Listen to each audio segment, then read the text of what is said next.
It's the Rob Carson Show. Are you ready to be podsmacked? Now, here's Rob Carson. Hello and welcome to the Rob Carson Show podcast. For you audio listeners, this is episode number 174. For those of you who are joining me via video, welcome to the show. We're going to be with you for a little while today. For those of you who don't know who I am, and I'm sure many of you on Liberty One TV do not know who I am, so I'm going to go ahead and tell you, because it is an honor and a privilege to be here with some of the other great hosts on this network, this free speech network.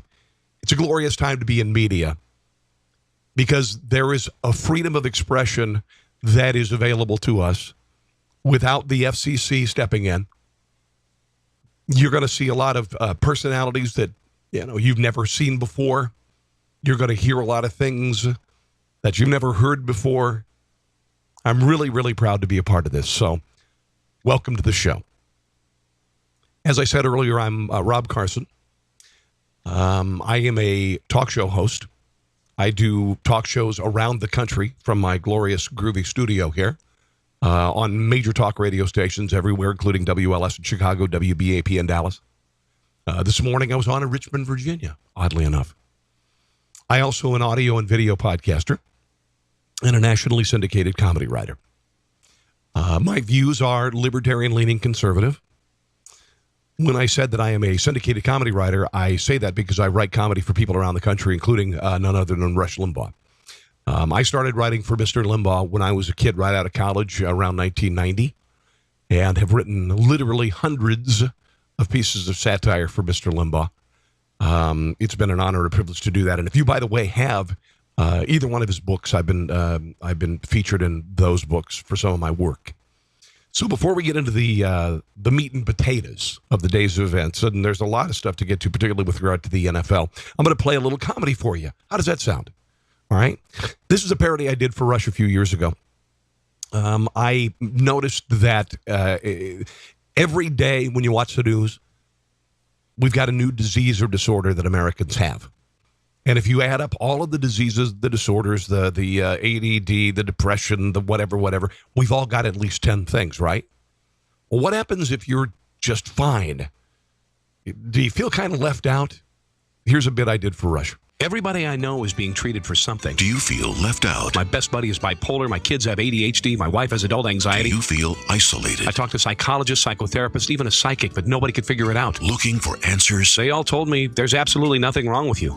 I was crushed. You might have disorder anxiety disorder syndrome caused by the realization that you are completely normal. Ask your doctor about Placebex or Nothing and All so you can have a syndrome to call your own. Placebex and Nothing and All. New from SmithKline Blarney. Now, I like to say that if you want to make a point, one of the best ways to do it is with humor, and that's what I try to do.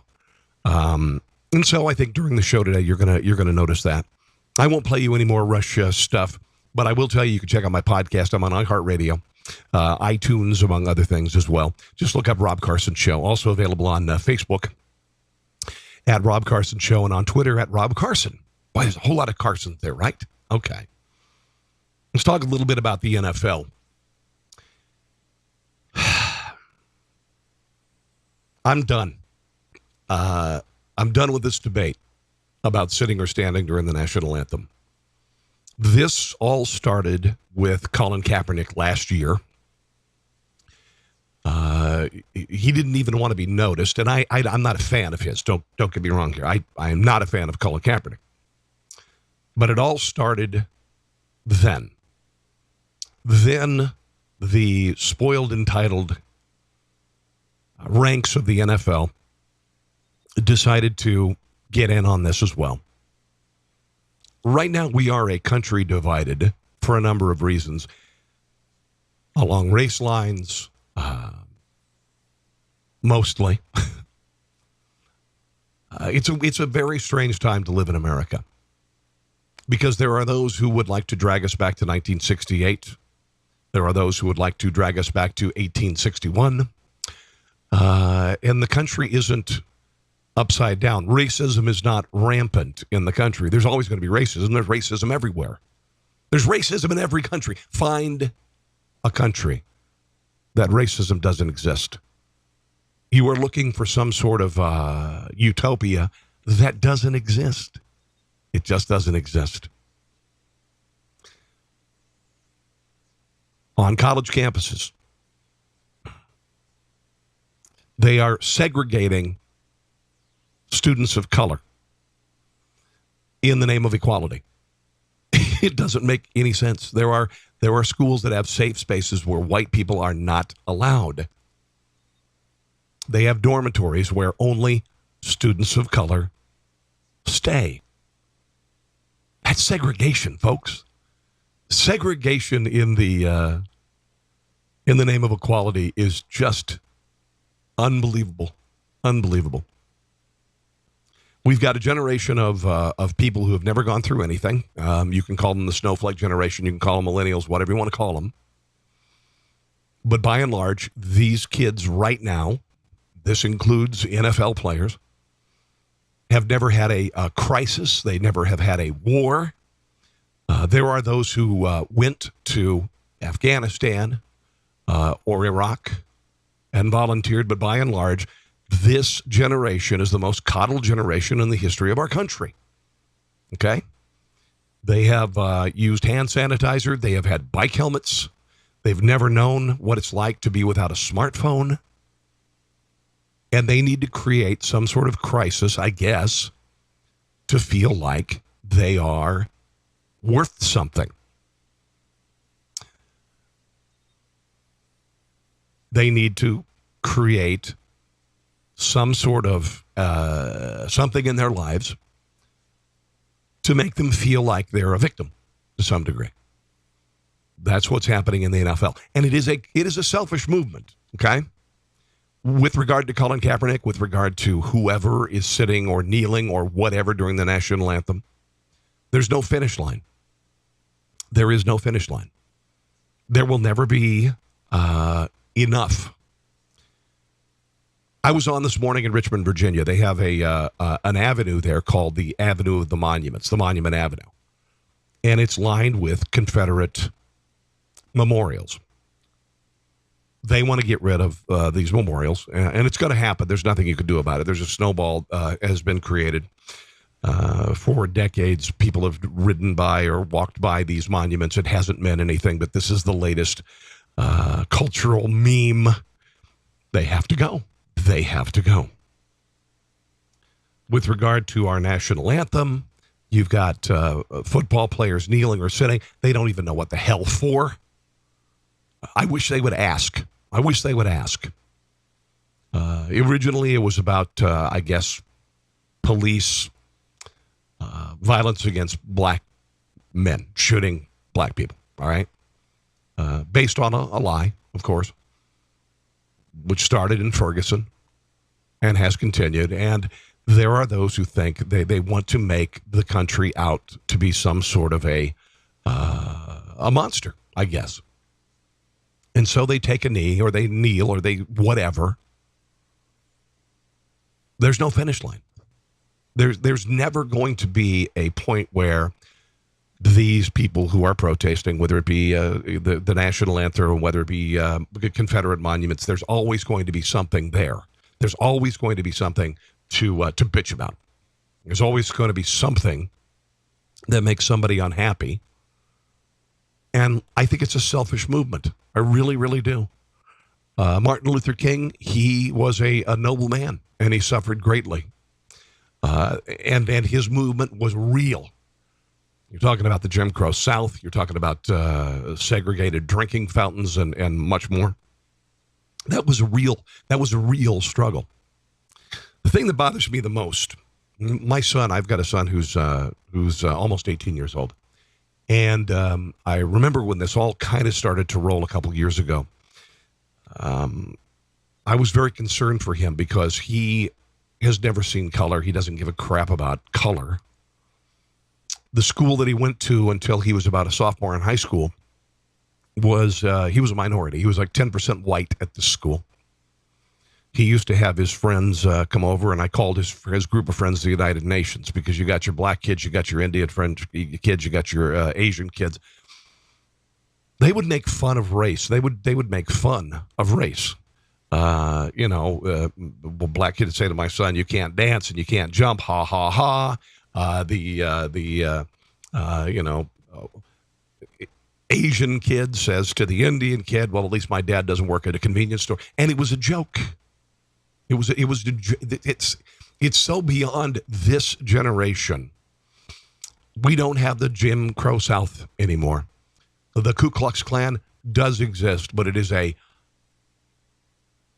tiny fraction of a percent of the people in the country. It is honestly not even worth mentioning. The KKK.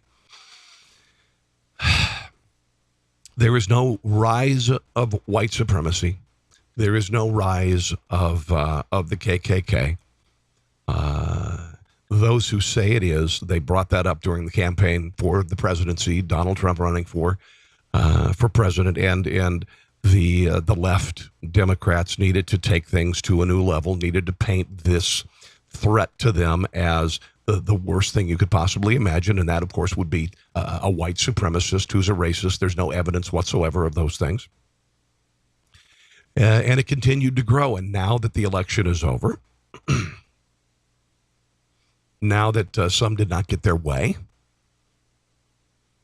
those who disagree, those who are conservative, those of you who are Trump supporters, you are now a white supremacist.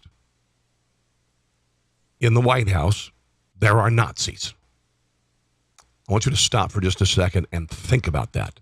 How absurd on the face of it is that somebody would say there are white supremacists and there are Nazis in our White House. Honestly,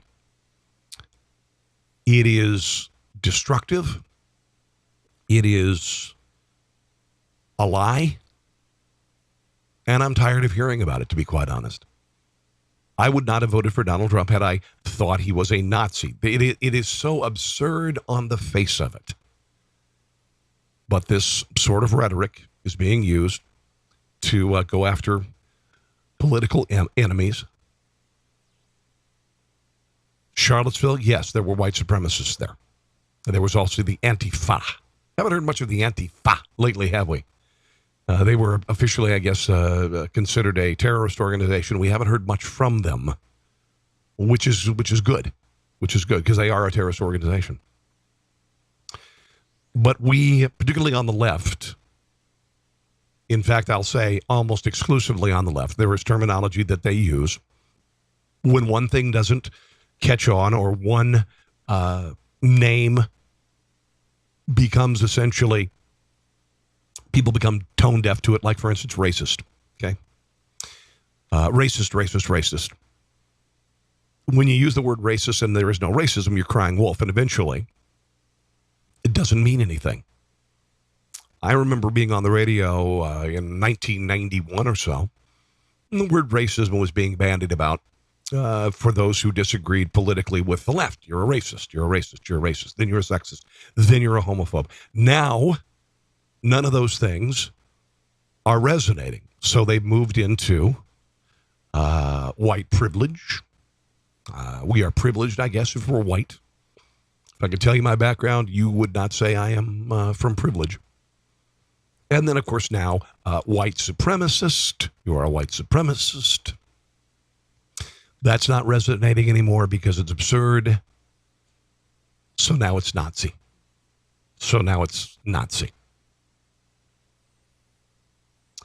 I'm not sure exactly where we go from here, because it doesn't get any worse than calling someone a Nazi, right? I don't think so. I don't make things up about people on the left. I don't say that you are a Stalinist. I don't. I don't understand how you could just pull the word Nazi out of the air and call someone a Nazi. I don't understand why that's necessary. But unfortunately, it does happen. Now let's get into what happened over the weekend and last night. Over the weekend, 150 NFL stars sat or kneeled during the national anthem. There was a game in Wembley Stadium, And the Ravens of Jacksonville were there. And a bunch of the players took a knee instead of, in fact, all of them, I think, took a knee during their national anthem, but stood during God Save the Queen. This is a protest of what Donald Trump said over the weekend. You heard it. I got to tell you, I actually kind of liked the fact that he said it about the players. Here's something to think about. Right now, you've got players on the field who are kneeling and sitting during the national anthem. The American people aren't doing that. There is a gigantic divide between the NFL. By the way, there was a baseball player, a rookie baseball player, Bruce Maxwell. He's a catcher, and he took a knee during the national anthem over the weekend. He plays for the Oakland A's. He said, the point of my kneeling was not to disrespect our military or our constitution of our country. My hand was over my heart because I love the country, and I have family members, including my father, who bled for this country and who continue to serve. At the end of the day, this is the best country on the planet. I am and forever will be an American citizen and grateful to be here, but my kneeling is what's getting the attention, and I'm kneeling for the people who don't have a voice. What the hell does that mean? What the hell does that mean? He said this goes beyond the black and Hispanic communities because right now we have a racial divide that's being practiced from the highest power we have in the country, saying it's basically okay to treat people differently. This is stupid. This is nonsensical. It says, I'm kneeling for a cause, but I'm in no way disrespecting my country or my flag. Where's the finish line? I speak for those who don't have a voice. Who doesn't have a voice in the country? We have freedom of expression in our country. We have the First Amendment. I'm not sure who doesn't have a voice in the country, unless you just have laryngitis or something. This is just, to me, it's idiocy. It's a spoiled generation that needs to feel somehow victimized. Now I'm speaking for those who don't have a voice. Somebody tell me, please, who doesn't have a voice in the country? Who doesn't? I know a group of people who don't have a voice. Kids with Down syndrome in the womb. They don't have a voice. They're being systematically exterminated every day. They don't have a voice. The unborn. I'd say the unborn, they don't have a voice, right?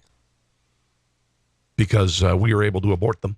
I'm not going to make this about abortion, but honestly, if we're going to talk about who doesn't have a voice, I can't think of anybody else who doesn't have a voice. We are a concerned culture. We help out those in need. We hold 5Ks and car washes every weekend for charity for those who can't help themselves. But I think most of us have a voice. So again, kind of stupid. Kind of stupid. All right, so last night in Arizona, Dallas Cowboys are there. And Jerry Jones and the Dallas Cowboys all decided to take a knee. Here is the audio from the crowd. All right, Lisa, as they take a knee collectively, boos can be heard from this sellout crowd in Arizona. Now, there's the divide. You hear the boos from the crowd? You've got the players in solidarity taking a knee. This didn't happen during the anthem, by the way, and I give credit to Jerry Jones and the Dallas Cowboys for not kneeling during the national anthem. But the crowd overwhelmingly booed the move to take a knee. The American people are not behind the NFL with regard to this. They are not behind this. The American people, you and I, we want players to stand during the national anthem. There's nothing wrong with it. There never has been anything wrong with it. There's never been anything wrong with the national anthem playing and the feeling that you get. And every time I've been to a sporting event and the national anthem is played, I'll take my hat off and I get goosebumps. I still get choked up when I hear the national anthem. There was nothing ever wrong with that. That is a unifying moment for all of us. Now, Jordan Sparks is an American Idol winner, and she sang the national anthem. I'll play a little bit of it, but I thought it was really neat that after Jerry Jones and the Cowboys took a knee, they stood up, arm in arm. That's fine. Show your solidarity, you millionaires. But here's the announcer and a little bit of Jordan Sparks. Fans, we honor our nation's flag and the men and women of our armed forces who have sacrificed so much to ensure our freedoms. We invite you to unite as well and do the same with your fellow fans, regardless of jersey color. Good. Please welcome singer and songwriter Jordan Sparks, who will now lead us in the singing of our national anthem. Listen to the crowd. Oh, say, can you see by the dawn's early light? Okay, I won't play the entire song here. I'll go to the very end of it here with Jordan Sparks. O'er the land of the free in the home of the brave. There you go. There you go. All right, so that was last night. I had heard some ignoramuses in the news media. One of them is Mr. Keith Olbermann, who can't find a job because he's such a bastard. He, over the weekend, wanted NFL fans to remain seated during the national anthem to protest the president. This guy is just a douche. I mean, a gigantic douche. Nobody's paying attention to the guy. I wouldn't bring it up, but I have to. Said this is simple. To defend our right to protest, we as fans, consumers, also must not stand during the national anthem until Trump's threat ends. Did you sit down? Did anybody in the stadium sit down? Did anybody sit down? No, because Olbermann's an idiot douche. Just honestly, wow, to think that he is asking people to do something like anybody would pay any attention whatsoever to Keith Olbermann. Here are some fans in Chicago being interviewed about the national anthem. Again, you've got this weekend. And hopefully this has jumped the shark. I think it has jumped the shark. But here are some fans outside of Soldier Field talking about the national anthem and sitting or standing. It's a show of disrespect, not only for those that have fought and died for our country, but those that are currently serving. And I disagree with it. I think that the message you're sending is, as a unit, you're a team. You are a team player that's very awesome, but at the same time, you're facing a nation. Like, it's nation versus team in that point. I think personally that, they should stand up for the national anthem. That's just my personal opinion. I do respect the players' rights to take the knee. However, Soldier Field has history, and when they didn't come... It is called Soldier Field, by the way, for a reason. I was surprised. I think it was just disrespectful, and now it's made into a bigger issue than it really was. It went from one person now to a whole team. And any type of funding or whatever that's happening with the government should be pulled away from the NFL. To me, one, had a brother, lost his life in the war. And to see somebody not be respectful to do that, I always have been a firm believer there's two sides to every story, but not to know their side of the story is killing me because of the fact it seemed disrespectful. So I'm going to have to get their side of the story to make my unbiased opinion. But I will say this. For the sake of God, we're in Soldier Field. If you're going to stand for the flag and for the national anthem, this is where you do it. Yeah, absolutely. When I think of the national anthem and I hear it at a sporting event, I think about those people who could not be there, those who died in battle on foreign soil, young people who gave up their lives. So to me, it's a privilege to be there. It's a privilege to be there with that song playing. I can't get past, could you imagine losing your life at age 22? Dying on a battlefield miles away from home, not being able to say goodbye to your loved ones. It's happened thousands and thousands and thousands of times, and but by the grace of God go I. And so when I hear that anthem, I think about them. I think about them. Chris Collinsworth believes that Donald Trump should apologize for calling those who kneel or sit during the national anthem, calling them SOBs. Here he is this weekend. I would say he should apologize. They're not SOBs. Yeah, they're smart, thoughtful guys. Not they really are. They've seen things that are unimaginable. I know. You know what? You know what's unimaginable? To me, making over $1 million a year. That's unimaginable to me and a lot of people, or let alone $15 million or $20 million a year, or getting a 3-year contract worth $30 million, or a 5-year contract worth $100 million. That's unimaginable. In some cases. And they want exactly what the president wants. They want a better America. Right. Their version of how to get there is different than the president's. I understand that. But I guarantee you, if the president invited, I can make a list of 10 guys to the White House and heard their stories and heard their thoughts and heard how concerned they are about America, that they would find a common ground and they would move this forward. And I think an apology for the SOB comment right off the top would go a long way. Okay. There's no race crisis in the country. This is made up of whole cloth. All of this is made up. This started with Black Lives Matter. This started with Ferguson, Missouri.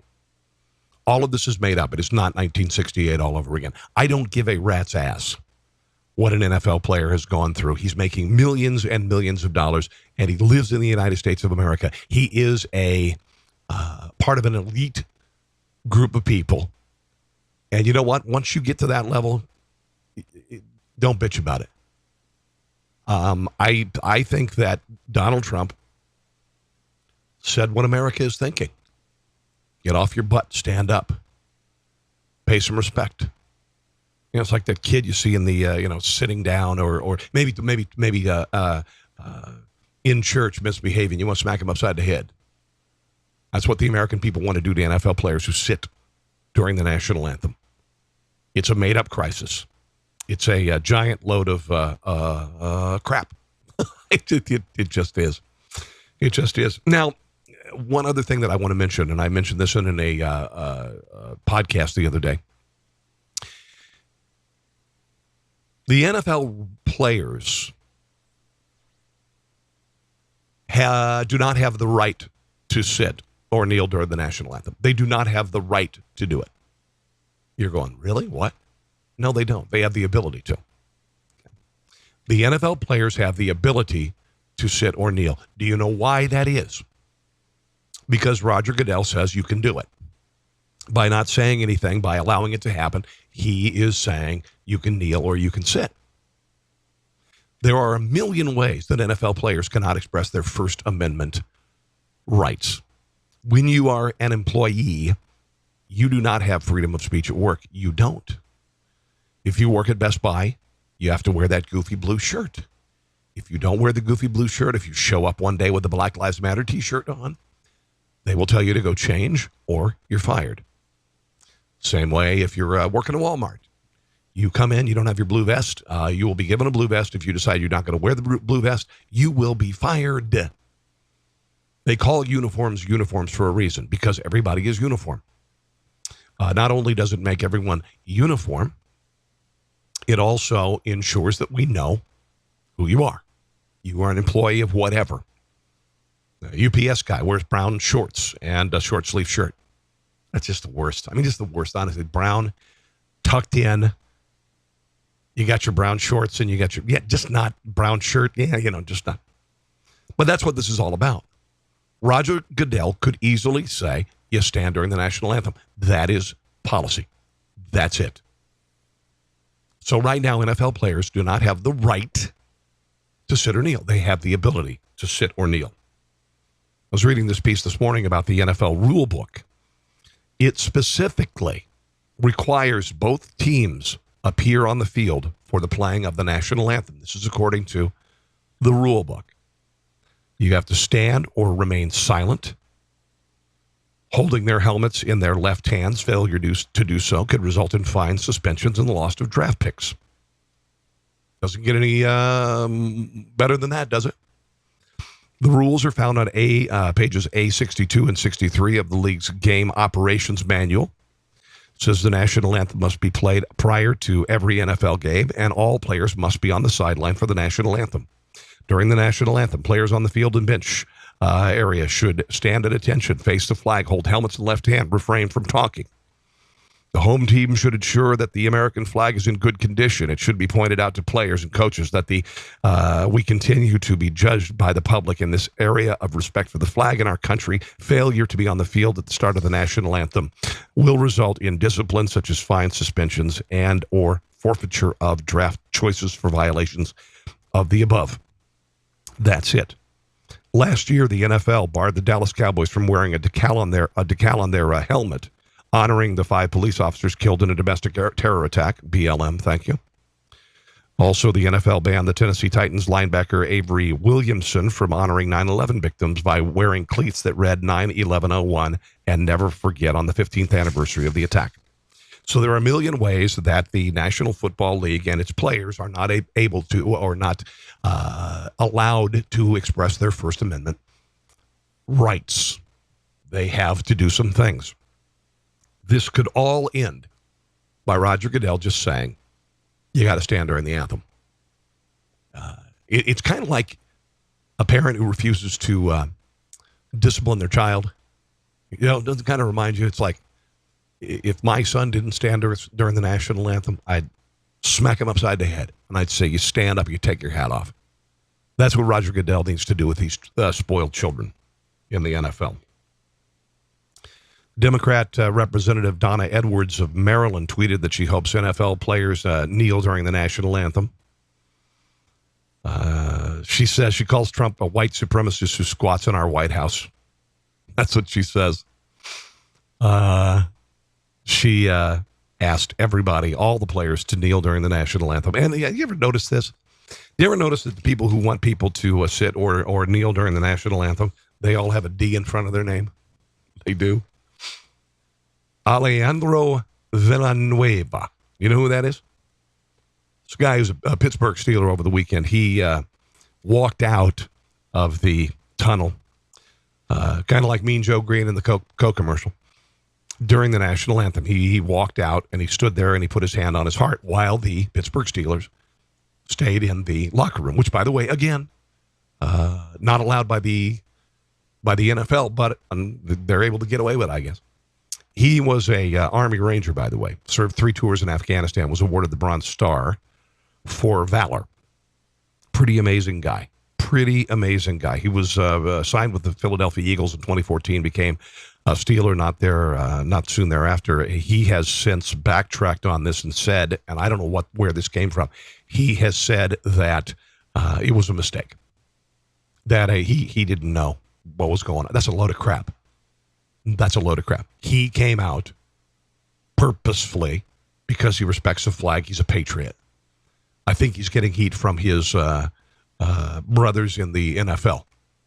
And now he's backtracking on it and say, oh, it was an accident. No, this doesn't accidentally happen. You don't walk out of the tunnel to the field without your team unless it's on purpose. That said, his jersey number and his jersey soared to number 1 as far as sales are concerned around the country, even surpassing Mr. Tom Brady. Did you know that? Yeah. The American people want players to stand. They respect players who stand. They don't respect those who sit or kneel during the national anthem. Just the way it is. It's just the way it is.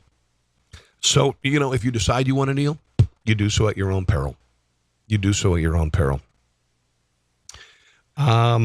is kind of a off the subject kind of story. New England Patriots fans on Sunday reportedly complained that the stadium was charging them $4.50 for cups of tap water. Apparently, they ran out of bottled water, so they were doing tap water, and it was 86 degrees in the stadium, I guess. and fans needed a glass of water.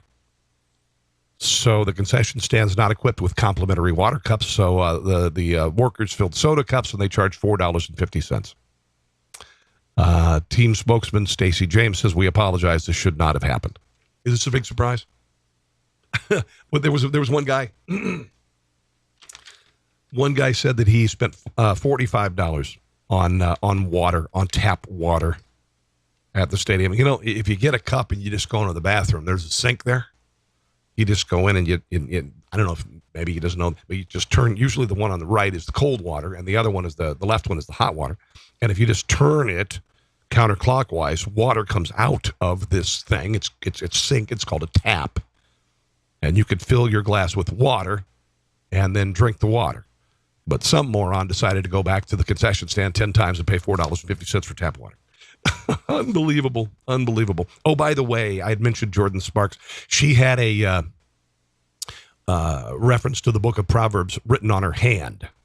PROV 31:8-9, which says, "Speak up for those who cannot speak for themselves, for the rights of all who are destitute."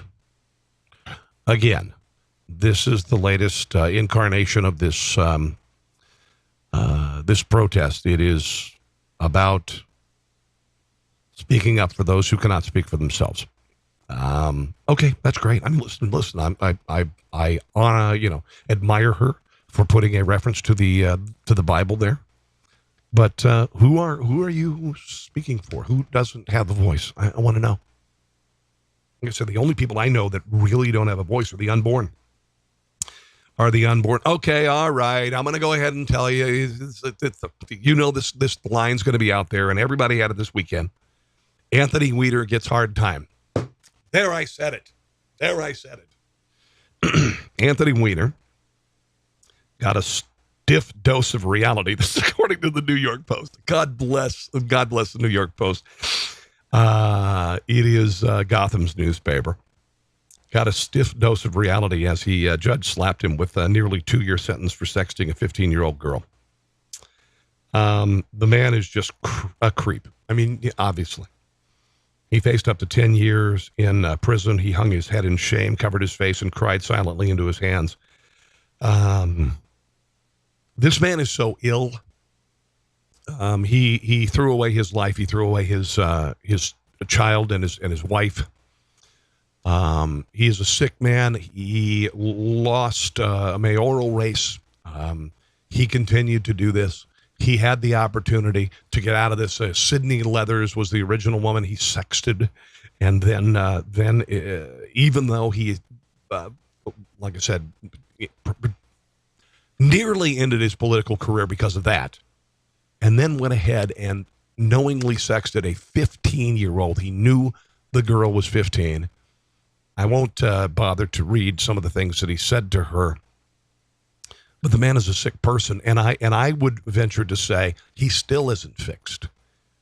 I would venture to say that he would continue this sort of behavior, and he probably will when he gets out of jail. He's a sick man. He's a very sick man. So Megyn Kelly had her debut yesterday on NBC. I don't understand why she's a big deal. I kind of liked her on Fox. It wasn't destination television for me. I'm not sure why they decided that she should have her own personality show when she doesn't have a lot of personality. I mean, doesn't particularly have a sense of humor that I know of. I could be wrong. At the same time, she was pushed out of the nest into a national show, which is probably not terribly easy to do. Oprah Winfrey was able to do it. She had a very watchable show. She did it for a number of years. This woman is no Oprah Winfrey. She is no Oprah Winfrey. Critics of the show said that she's the bride of Frankenstein. The show was panned by critics. She's accused of totally failing to connect with her audience. Now, this is one of the things that I say about being an entertainer. I like to say content or connection is as important as content. Megyn Kelly doesn't connect. She is, I think, a prima donna. Most people would consider her a prima donna. And Oprah Winfrey connected with people. She did. Ellen DeGeneres connects with people. Jay Leno connects with people. Megyn Kelly reads a teleprompter. She's a lawyer. She's smart. She wears very tight clothing. She's blonde. Fox News loves that. And listen, I love Fox News, don't get me wrong. But if you are a woman on Fox News and you're not absolutely drop-dead, centerfold gorgeous, you will never go anywhere there. I think the only person I've ever seen on there who's not nothing against Leslie Marshall, but she's not the standard bearer. It seems that, and this to me, by the way, just off subject here, and we'll play a little audio from her. It is very, very hard right now for someone to break into conservative punditry if they're a woman, unless they're not ungodly hot. That's just it. The left is populated by, we'll say maybe Trumpier looking, I'm thinking of Rachel Maddow. She's not an ugly person, but she's not, Megyn Kelly, for a variety of reasons, by the way. But it seems that those who are very attractive, particularly blonde, tight skirts, showing lots of leg, they can move up very quickly in Fox News or in conservative punditry. I use Kat Timpf. Kat Timpf is a smart person. I get it. She's fine. She's a star because she's really hot and she's a conservative. That's it. And you've got people in their 20s getting major contracts. I like to consider myself to be some degree a pundit. But I'm not 20-something anymore. And so it's kind of, kind of a tough road to hoe when you're a white guy, particularly. That said, Megyn Kelly. Megyn Kelly did her broadcast premiere. Here she is yesterday, introducing herself. I am Megyn Kelly. Thank you all so much for being here. I'm so excited. So excited. I'm also a little nervous. Bear with me, please. I am so grateful to all of you that you're here as part of our first audience, you in the studio and you at home as well. As you've heard, we have the entire cast of Will and Grace here live, along with the show creators. Yeah. That's how I feel. And then we will be dissecting the latest tweet from President Trump. Oh, no, we would not do no. No, we will not be doing that. The truth is, I am kind of done with politics for now. Okay, all right. I know. There you go. Now you can tell the audience has been fluffed pretty majorly there, because nothing she said there was that extraordinary, that funny, or otherwise. But clearly they are fluffing the audience. And have you ever been to one of those talk shows? They get somebody there and they fire people up and they tell you when to laugh and they tell you when to applaud and they tell you when to make some noise and they get people worked into a lather, and then out comes Megyn Kelly, who's not particularly compelling or connective in any way, and then the show happens. But anyway, like I said, a lot of critics are saying it was bad. I didn't get a chance to see the entire thing. What I did see felt fairly stilted and uncomfortable to some degree. Listen, I know it's her first time, okay? This is my first time doing this for you. I hope that I haven't appeared stilted or not funny. Okay. So did you hear the woman who went into Hobby Lobby last week, took a picture of a cotton plant? There was a cotton plant, the stick of the cotton, and then it had cotton balls on it. Just they trimmed it, and it's supposed to be a decoration. And she went on to social media and said basically it was, she said, this decor is so wrong on so many levels. There is nothing decorative about raw cotton, a commodity which was gained at the expense of African-American slaves. I'm assuming she was wearing some sort of cotton item, unless she wears polyester. Also, did you know that money is made out of cotton? Yeah, American currency is made out of cotton. She said, a little sensitivity goes a long way. Please remove this decor. Again, her name, Danielle Ryder. Obviously, here's a person who has not been victimized but needs to feel like a victim. You may also recall that slaves picked tobacco, but I think they still sell cigarettes the last time I went to a convenience store. She's not backing down on this, by the way. She's not backing down. Even though she looks like a complete and utter moron, she's not backing down. Here she is talking about the kerfuffle she caused by saying that cotton was a symbol of slavery. It doesn't represent a decoration to me. It represents a time of oppression for my people. Her post exploded overnight, receiving hundreds. For my people. You never hear that from white guys. My people. You know, who are my people? But hundreds of thousands of shares and comments from people around the world, most of which are overwhelmingly negative. I was not trying to be divisive. If I was trying to be divisive, really? I would have said something to the effect of talking about the world, talking about race relations, talking about an individual. I am a consumer talking to a retailer, and all I said was I found something offensive. If you really want the country to heal, then you need to be mindful of how you speak. Words have power. It's no longer about the raw cotton. The cotton is off the shelf, and racism remains there. Okay, yeah, racism is always going to be there. And I would venture to say you probably are more racist than anybody that could possibly imagine. This is a woman who has a gigantic race chip on her shoulder. She is offended by everything. Everything she sees is through the lens of race. So I would venture to say that she is probably the most racist person she knows. She just doesn't realize it yet. She just doesn't realize it because all she does is hate. All she does is hate. All right, let's move on. Let's talk about some other stuff, shall we? This is kind of funny. We were talking about the NFL and contestants on Jeopardy last night.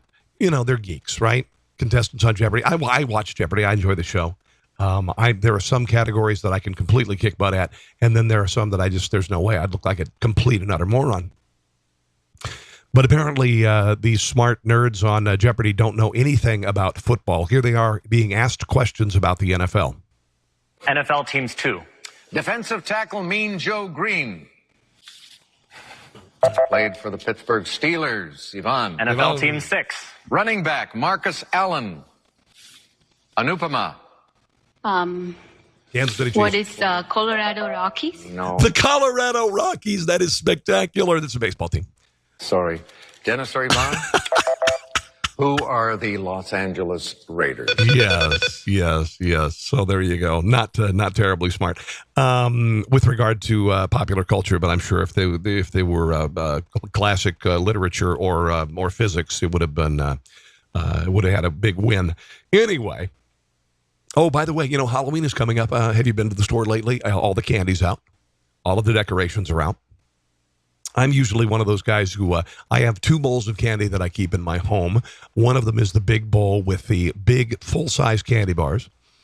One of the reasons why I do that is because I remember being without when I was a kid. And we would go into my hometown, a little town in Iowa called Neola, Iowa. And there were 1 or 2 places that would give out a full-size candy bar. And to me, that was rich. You were rich if you could give out a full-size candy bar. And not just Smarties or Dum Dums or Tootsie Pops or mini Snicker bars, whatever. You are rich if you could do that. And I always said that, and not because I'm rich, because I'm certainly not rich, but I always said that I would do that because it meant so much to me as a kid. So I have the full size candy bars, and then I have the second bowl, which has the bite size stuff.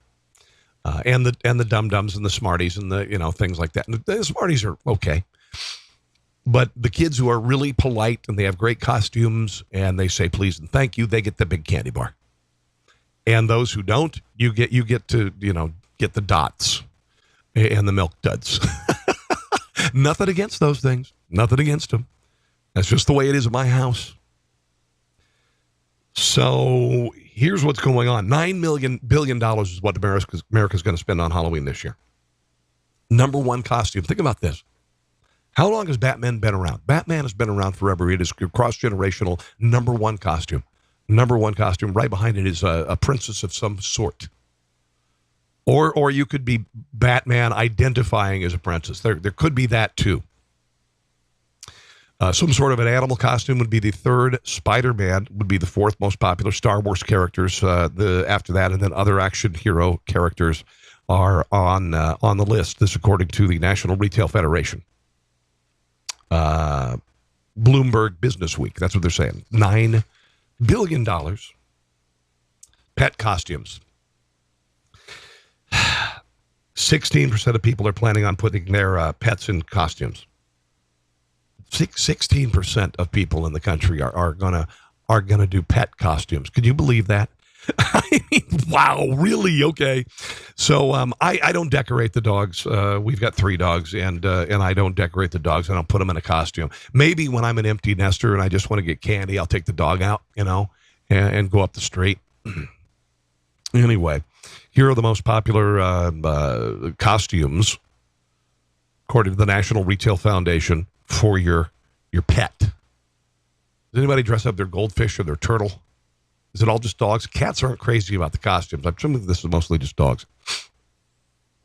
Number 10, you dress them up as a cat. I guess you're dressing up your dog as a cat. Ghost. Batman. Batman's number 8 on this list. The Devil is number 7. Bumblebee is number 6. Bumblebee and Ladybug are really big with newborns. I remember when my kids were little, it was Bumblebee or Ladybug that first year, and you could use them to get candy because they won't remember it and they can't eat candy. So you just go around with your kid and you say trick or treat and you get the candy. Pirate is number 5 for the pet costume. Lion is number 4. A dog. Dog is the number 3 costume. This is, of course, I guess, for a cat. Who takes their cat? Would you take a cat trick or treating? Cats can't be on leashes. Unbelievable. Hot dog is number 2. That, of course, if you have a dachshund. And the number 1 costume for pets this year is the pumpkin. Dressing your pet like a pumpkin. Before I go, a couple of stories I want to mention too. Madonna's new album arrived. They call them albums still, right? I haven't. Do you buy CDs? Do you buy albums? I download a song. I haven't downloaded an album in a long time. The new Foo Fighters is out. I kind of want to do that. Anyway, her new live CD called Rebel Heart. Listen to this. It just sold 3,848 CDs and downloads, according to Buzz Angle and HitsDailyDouble.com.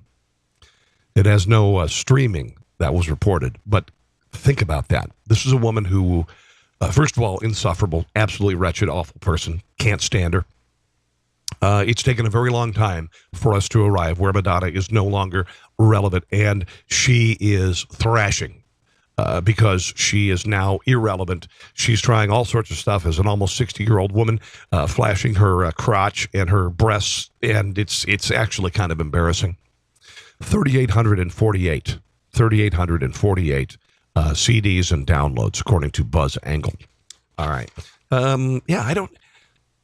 I don't buy CDs anymore. Who does that? Who does that? I've got my my iTunes. It's kind of funny, actually. Kids now, when you go to the gym, everybody's listening to Spotify on their phone, right? Okay. So here's the phone. This is my iPhone 6S Plus, which is like a year and a half old, so it's ancient technology. And I still have a little iPod. I've had every generation of iPod. And I still carry this little iPod about the size of a stick of gum. It's got about 500 songs on it. And I'm like that person. It's kind of weird. I remember a few years ago, you'd see the last few people still with a Sony Discman. All right? This is like a decade ago. And you'd see some old fart with the Sony Discman. A big thing hanging on there and going to the next track and all that stuff. Well, I guess I'm that person now because I'm the only person at the gym who still has an iPod. What would you rather have? This strapped to your arm or a little thing the size of a stick of gum? And kids might not even know what a stick of gum is anymore.